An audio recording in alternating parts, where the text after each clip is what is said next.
Palmer, Saka, Foden, Son. We can't pick them all, so who should we pick? Welcome to FPL Mate, my name is Dan, and in this video you will find everything you need to know about those premium midfielders in FPL. A new season brings new headaches because it's very difficult to afford all of those big midfielders in this season's FPL. So today we're going to go through a full premium midfielder guide that is going to give you all of the information you need to make that informed decision. We're going to go through 8 categories for these players. We're going to look at price, we're going to look at fixtures, goal threat, creativity, bonus points potential, set pieces, predicted points through algorithms, and reliability as well to hopefully make sure we've got everything we need to know. We're also going to be awarding points based on the performance of each player in each category. Now, this is not going to be absolute gospel for choosing your best midfielder, but we are going to be giving some rankings here based on some hopefully balanced view on various categories that each are worth slightly different points. And for you guys, maybe you value different things in different ways. Maybe you prefer a very reliable player or you just want a very cheap player. So these are just very rough points guides to give us a rough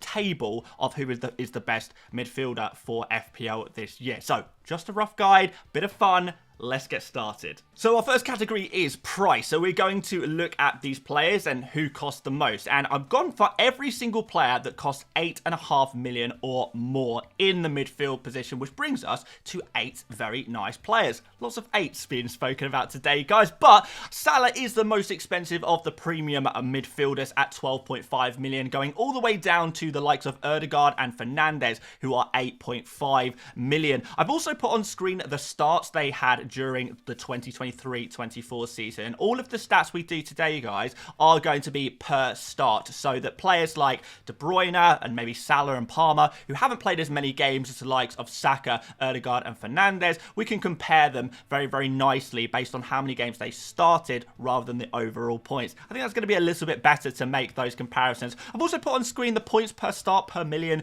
on screen to give a rough view of how much value for money these players provide based on last season's score, looking at their price for the new season as well. But guys, we need to add some ranking points. And the way we're going to do it is going to be very, very simple on this category. Basically, the highest price player is going to get 0 points. We need to give Salah a disadvantage going into the rest of this video because he is quite a lot more expensive than some of these other players. Equally, Ødegaard and Fernandes, because they are so cheap, we need to give them some points to reflect how cheap they are and lower our expectations for these players throughout the rest of the categories. And everyone in between that, depending on where they fall in price between Salah and the Ødegaard and Fernandes price category, we'll give them points that are kind of equivalent. It basically works out as you get 5 points for every 1 million you are cheaper than Salah. So let's have a look at the tables. So after round 1, we see Ødegaard and Fernandes at the top of the table with 20 points because they are so cheap. And Salah is starting off with that disadvantage. But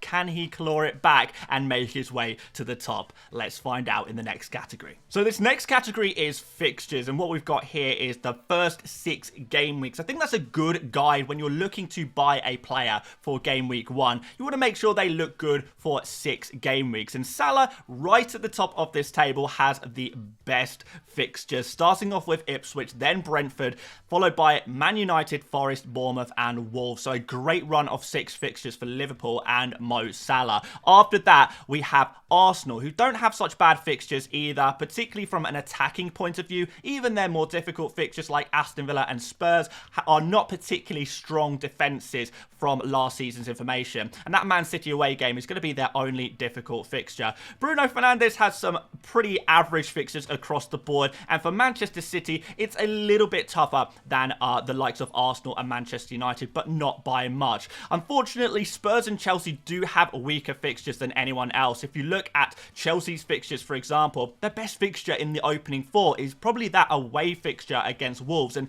even that is not an amazing fixture. So they might struggle a little bit to get those super high scores earlier on in the season. So that is going to be disadvantage to Palmer in this category. So the player with the best fixtures is going to be awarded 20 points, the maximum available points for this category, and the player with the worst fixture, Palmer, is going to sit on 0 points. And these fixture difficulties are weighted as well. I did use an algorithm to weight the difficulty of the fixtures and therefore bring in the correct amount of points between them. Because Liverpool have such better fixtures than anyone else, they actually get double the amount of points than the likes of Arsenal and Manchester United there, and a decent amount more than Man City and Spurs, and of course Chelsea at the bottom there. Palmer sitting at 0 points.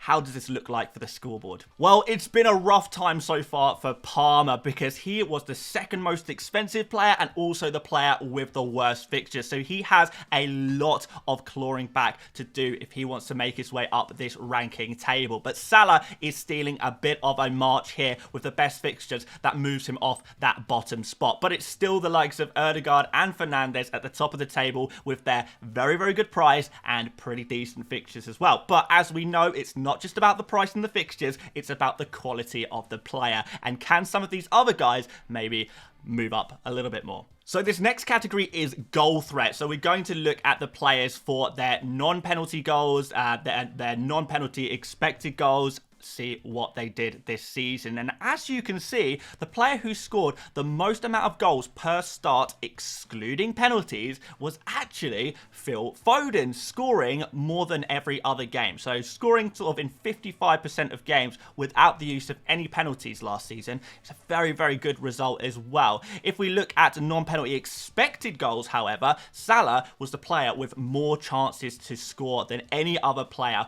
on this list. But as we kind of know with Salah, he's a good finisher, but he's not an elite finisher, and he will occasionally miss those chances. That said, I would expect him to move his non-penalty goals this season slightly closer to his expected goals. So maybe we can expect actually a little bit more from Salah this season, considering he was underperforming last season. But what we can see here is Salah is dominating on most of these categories other than actual non-penalty goals. So shots in the box, big chances. Salah finds himself way out in front. Other noteworthy stats here, other than Foden actually scoring the most goals, Palmer 3.62 shots per start, which is really, really impressive. Saka above 3 shots per start as well, which is pretty decent. Saka also doing really well for shots in the box. Not quite Salah levels, but still pretty decent. But generally speaking, Saka's chances to score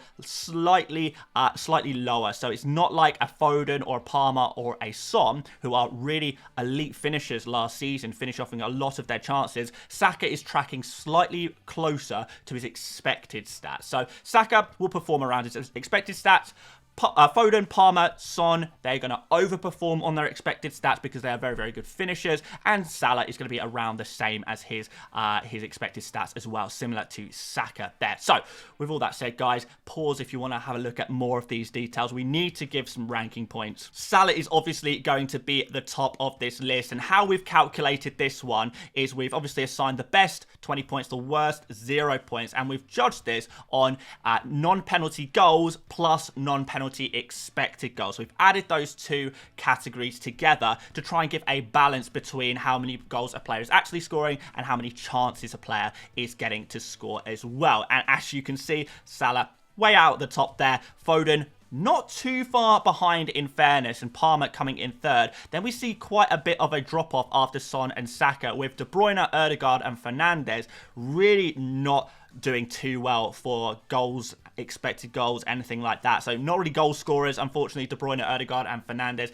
and it's actually Salah, Foden. These are the big goal scoring players, and a little bit of Palmer as well. But remember, this doesn't include penalties, and penalties is coming through in a category later, which could give a nice boost to the likes of Cole Palmer, as I'm sure you'll know. After round 3, Salah and Foden, two players that dominated the goal scoring stats, find themselves joint at the top of the table, with Saka still sitting there in third. Ødegaard and Fernandes dropping down a little bit, with De Bruyne sitting at the bottom of the pile. Now, neither of Ødegaard, Fernandes or De Bruyne are really goal-scoring players, so they suffered from that last category. But the next category is creativity, and I think we know who might shine in that one. Yes, it could only be De Bruyne. Per start, nobody does better. 0.53 assists per start for De Bruyne and 0.44 expected assists as well. So not only is he creating a lot of chances, but his teammates are finishing them off as well. 3.67 key passes per game is very, very impressive.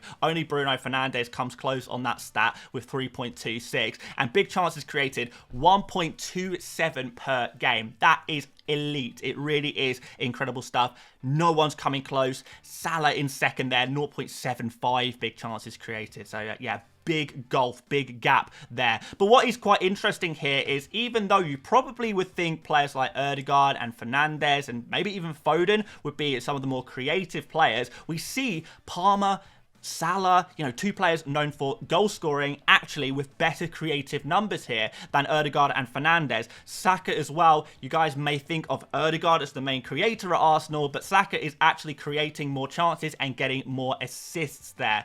Maybe not creating more chances in volume, but creating higher quality chances that are being converted into assists, which means points in FPL, and that is what's most important. So the way we're going to do the ranking points is, once again, assists plus expected assists, to try and get a balance between actual results and predicted results. What have we got? Well, 15 points available in this category, and De Bruyne is going to take the lot of them. After that, Palmer on 9 points, quite far behind De Bruyne's 15 points, but still pretty respectable. Salah and Saka with 7 points there. Ødegaard and Fernandes 5 and 4, but there is really a big drop-off here. These players are not as creative as you might think. Son and Foden, unfortunately, not getting very many points at all there. After the creativity round, we actually see Salah go to the top of the table. What can I say? He is more creative than you might think he is.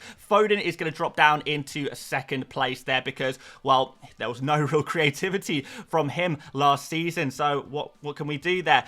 Saka is still around the same place, but De Bruyne has seen a big boost because he is just so much better at creating chances than any of the other midfielders in this price range of 8.5 or more. And to be fair, better at creating chances than pretty much any player in the Premier League. But it's just a case of how many minutes he's going to get. That category is coming up later. A quick break in proceeding, guys, to remind you to like the video. This video has actually taken me 3 days to make. It has taken a lot of effort, and I would really appreciate the support on this one. Do let me know if you like the way we formatted this video, and we can try and do a similar thing in future for maybe some other positions, maybe for the cheaper midfielders as well. Let me know what you think, and make sure you are subscribed with notifications on so you don't miss a video during this preseason. Okay, let's talk about bonus points, the other way of getting points, I suppose, in FPL. And it is pretty important, as you can get 3 bonus points per game if you are a very good player at getting those bonus points. So let's see here. Palmer at the top. He averaged 1.1 bonus point per start last season. So you can expect bonus points for Palmer. A big part of that is that he is just that star player at Chelsea, and he did get so many attacking returns, which really helps his BPS as well. BPS, by the way, guys, if you didn't know, is the bonus points system, and these are the points used to calculate who will get the bonus points each game. If you have the first amount of, or the best, the most BPS in a game, you will get 3 bonus points. If you have the second best BPS in the game out of all of the players playing in that game, you will get those 2.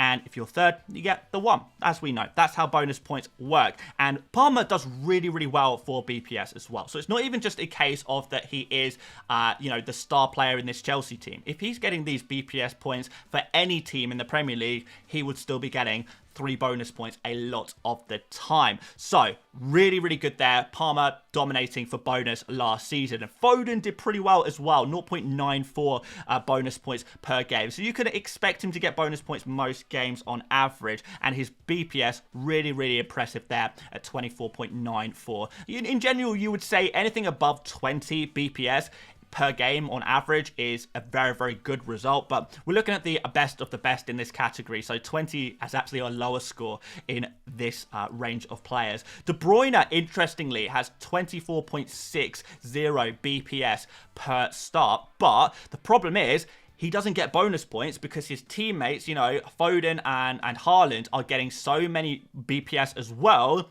that De Bruyne actually struggles to get bonus points despite the fact he does get high BPS. So, based on that, guys, we're just going to use bonus points to give ranking points, and we're going to give a maximum of 4 ranking points based on how many bonus points each player got last season. So, Palmer's going to get 4 ranking points for this round, Foden 3, Saka and Salah 2, and Son, Ødegaard, Fernandes each with 1. De Bruyne sitting at the bottom there. He's going to be a 0-pointer, but this category has a maximum of 5 points that you can get awarded, and the last point we are going to give out will be for players who will significantly benefit from the new rule changes within the bonus points system. So this season, guys, each shot on target during a game is worth an additional 2 BPS, and each foul 1 is worth an additional 1 BPS each. So you can see on the right 3 categories before the ranking points, we have shots on targets, how many fouls does a player win per game, and how many extra BPS points we can expect from each of these players based on those added shots on target and foul points in the BPS category, guys. So yes, Salah, absolute shots on target monster, 1.93 per start. Palmer, Foden, not doing too bad in that category either. In terms of winning fouls, Palmer doesn't win fouls at all. Neither does Bruno Fernandes. It's really the likes of Foden and Saka who are players who win a lot of fouls. Salah, not too hot there either. So looking at this, I wanted to see who is the most likely to benefit from the new system significantly. And the 3 players who are going to significantly benefit from the changes to the BPS rule are Foden, Saka, and Salah. So we're going to award each of these players an additional point because I do think each of these players could be absolute bonus points machines, particularly Foden, actually, considering Foden has such high BPS anyway, and he's going to get an additional 4.72 per game. That is going to be huge, and it's going to mean he is getting 3 bonus points a lot of the time. Really, really going to be dominant if he gets, you know, even so much as 1 assist in a game, in which a game where his team also keeps a clean sheet. It's probably still going to be Foden mopping up all of the bonus points. That is how good he could be with this new change. Salah, yes, he benefits most from the new rule change, but his BPS points weren't that good anyway, and even with the additional points, that is not even really going to bring him in line with some of these other players anyway. It's not even going to bring him in line with Saka, Foden, or Palmer. All of them are still going to be better players for bonus points. But don't let that put you off him, because Salah is still at the top of the table after that last round. Foden and Saka still maintaining their 2nd and 3rd point places, with De Bruyne dropping down a little bit. Not so hot for the bonus points, De Bruyne, so he is dropping down. Palmer continues to improve. He dominated the bonus points category, didn't he? So, yeah, he's up. Son is at the bottom there. Ødegaard and Fernandes find themselves sinking lower and lower in this competition. Palmer fans, this is your time to shine, because now we're going to have a look at set pieces. And if a player is taking penalties, free kicks, and corners, it's pretty simple. Palmer, Fernandes, Saka, Salah, and Son all take penalties primarily for their team. Ødegaard might take the occasional penalty if Saka is not on the field. De Bruyne and Foden are unlikely to take penalties, full stop. Palmer takes free kicks, so does Fernandes.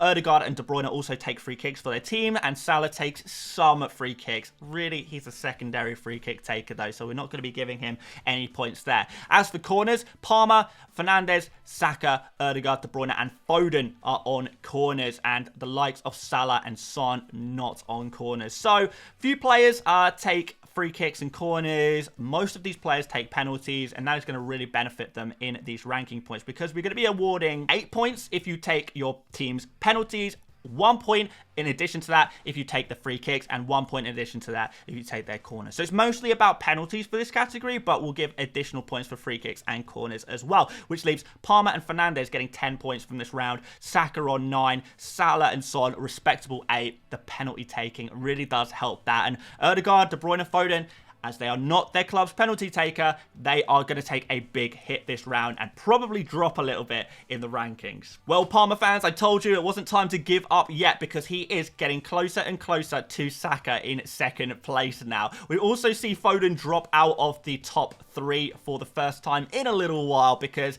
no penalties means that he does suffer in that regard. De Bruyne and Ødegaard also sink to the bottom of the pile as non-penalty takers. So penalty takers on the up, non-penalty takers dropping down, but there's still a couple more categories for them to recover. Now, you guys may have heard of analytics and a data approach to FPL and using predicted points and algorithms to try and succeed in FPL. In fact, the current champion of FPL from last season used algorithms to help make his decisions in FPL to win the whole thing. So it is something that really worked last season. Now, one great predictive method, predicted tool for getting a good idea of who is going to score points is the Fantasy Football Hub predicted points tool, which is also integrated into their My Team tool, whereby you can get suggested transfers for your team, suggested picks for your Game Week 1 team, whatever you are after. It will use data and algorithms to try and find out the best solution for you. Now, it's not 100% perfect, but it is improving every single year, and more people are finding themselves getting better and better ranks by using these tools in addition to using their own brain. When you combine them both, you really can succeed. So guys, we are going to be using the Fantasy Football Hub predicted points tool to look at who is predicted to do the best over the opening 6 game weeks. And if you want to check this tool out for yourself, you can do so using the link in the description to go on the predicted points tool. Really helpful for making those 50-50 FPL decisions to see who has predicted the most points based on that data, and also their My Team tool, which is just amazing, guys. I will tell you more about that in future videos. If you want to check that out, link in the description. You can get 50% off your subscription right now, so it's the best time to sign up to Fantasy Football Hub. All of the best managers are on there already, and guys, you can also get your money back if you do not win your mini league. That is how confident Fantasy Football Hub are that you are going to win all of your mini leagues using their tools. Just elite. I've raved about them so much over the last few years. They are getting better and better with their toolkit. But this, guys, is their predicted points table for these specific players. And we see Salah way out in front with 44.7 predicted points over the opening 6 game weeks. That's really nice stuff. De Bruyne, interestingly, is coming in second here, and that does assume that he stays fit and he plays regular minutes. Of course, these algorithms, these computers cannot predict when a player is going to be injured, so you do have to use your brain a little bit with this. This is not something that's just going to build your team for you. Technically, it can do that, though, if you want it to. But if you want to get the best out of it, you do need to use your brain in combination with the predicted points. We also see the likes of Son, Foden, Saka, and Palmer super tight here in the middle of the pack with very similar predicted points. And at the bottom, Ødegaard and Fernandes not really even considered in the same category as these other players. You know, these are not considered those top point scorers in the same way as the top 6, I guess, are based on the data, based on the predicted points. So, based on this information, guys, we're going to give a maximum of 5 ranking points. 5 to Salah, 3 to De Bruyne, because he was in second there. In the middle of the park, Son, Foden, Saka, and Palmer, each with 2 ranking points for their predicted points. And Ødegaard and Fernandes, 0 points each. None. Nil point. Sorry, guys, you're probably going to drop down a little bit further in that league table. So, Salah, Saka, and Palmer still making up the top 3 at this point. Foden in 4th. Fernandes has dropped down, as has the likes of Son and Ødegaard at the bottom there, rooted now to the bottom with 38 ranking points.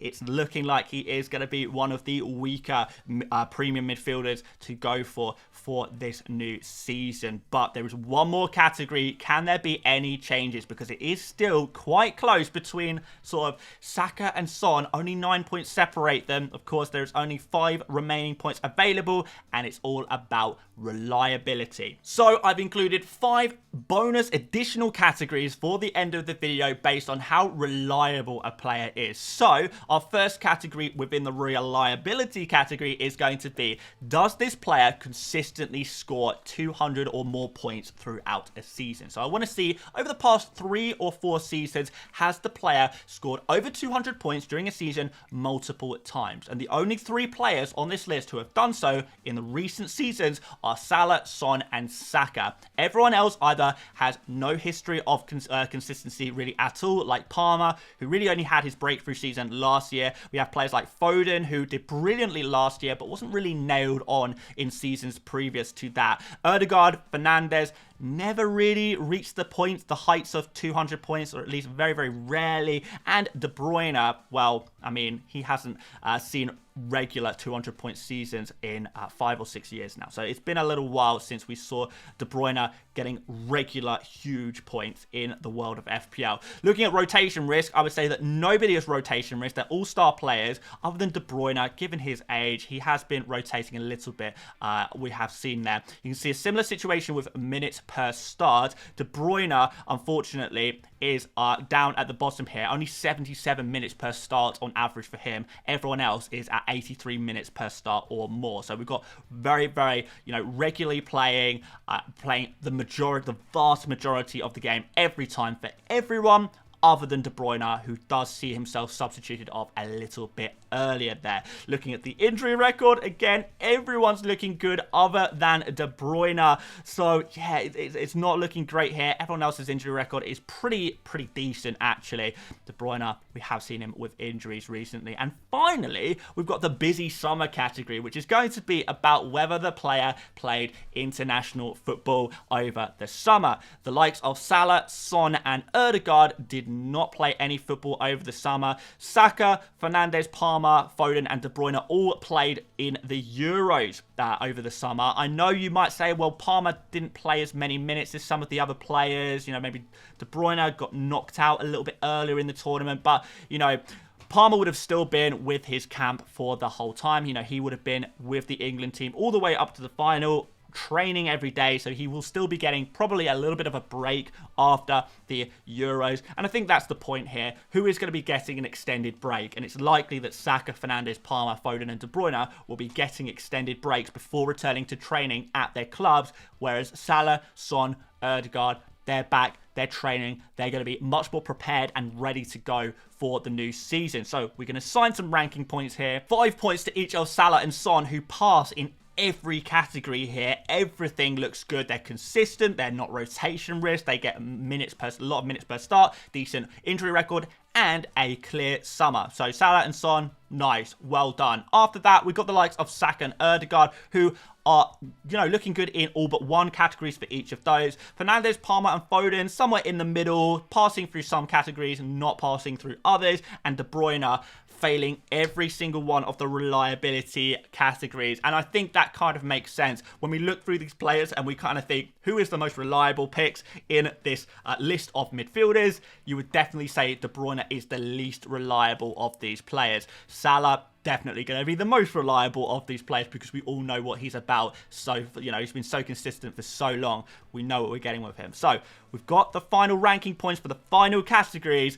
We can now look at the final table to decide who are the best midfielders to go for this season. So here are our final ranking points and our final scores. For today's video, we see Salah way out in front with 68 points, and you would expect that as well. He is a premium and consistent player and costs a lot more than some of these other players. Captain option as well. There's no doubt about it. If you can afford to get Salah into your FPL team, you should absolutely do so because he is a player with phenomenal numbers, with by far the best fixtures of any of these players in the opening 6. So Salah, definite recommendation there. After that, we do see the likes of Saka in second place. 56 points for him. Maybe a little bit more than you might have expected, but he's due a good season with decent fixtures and really, really good numbers as well. Penalties are going to help his cause as well. Interestingly, Palmer comes in third with 53 points, and you know why? It's because of those fixtures. Without the fixture points, we'd actually see Palmer in first place, but because he does have the worst fixtures in the opening 6 games, he does drop drop him down into 3rd place. But that's still very, very high. Because of the quality of the player, we're still going to see him get FPL points even in those more difficult fixtures. Foden coming in 4th, really damaged by the lack of penalties, but that's the game. Haaland is the penalty taker at Manchester City. And Fernandes, interestingly, in 5th place here. I wasn't sure if I expected to see him so high, but he seems to be the pick of the 8.5 million midfielders. Son joins him in 5th place there as well. Not too bad, even for that slightly higher price tag of 10 million. De Bruyne looks like a player maybe not to go for. 7th place and 2nd to bottom. And Ødegaard, I think at this point, is just a straight up avoid. If you want an 8.5 million midfielder, Fernandes is the guy to go for. If you want an Arsenal midfielder, Saka is the one to go for, because Ødegaard unfortunately didn't perform too well in many of these categories when we're looking for those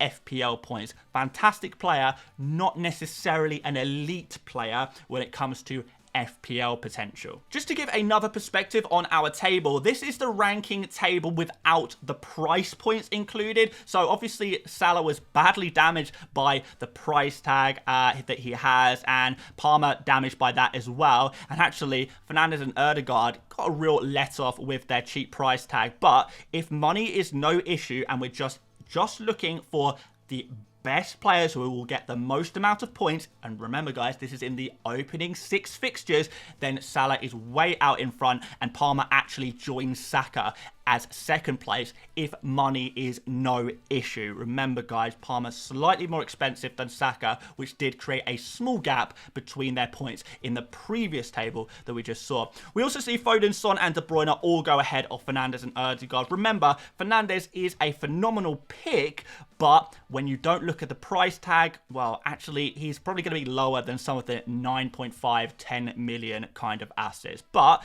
for 8.5, fantastic value for money. Ødegaard, unfortunately, is still right at the bottom. So there we go, guys. Those are the final rankings. Let me know what you think. Did you expect to see Salah out in top? You know, if you can't afford Salah, well, you've got Saka as your answer there. Will you be going for him? Or do you think maybe the way we awarded points was maybe slightly off? I'd love to see what you guys prioritize when you're looking for a fantasy player. So let me know, guys, what is your favorite category that you saw today? What is your priority when it comes to picking your FPL midfielders, and which one will you be going for now that you've watched this video? Thanks so much for watching, guys. Make sure you do drop a like, do subscribe if you're new around here as well, and check out the Fantasy Football Hub tools using the link in the description. You will not regret it. You can check them out for free, even if you don't want the premium access, that's fine too. But until next video, I'll see you later, mates. Bye bye.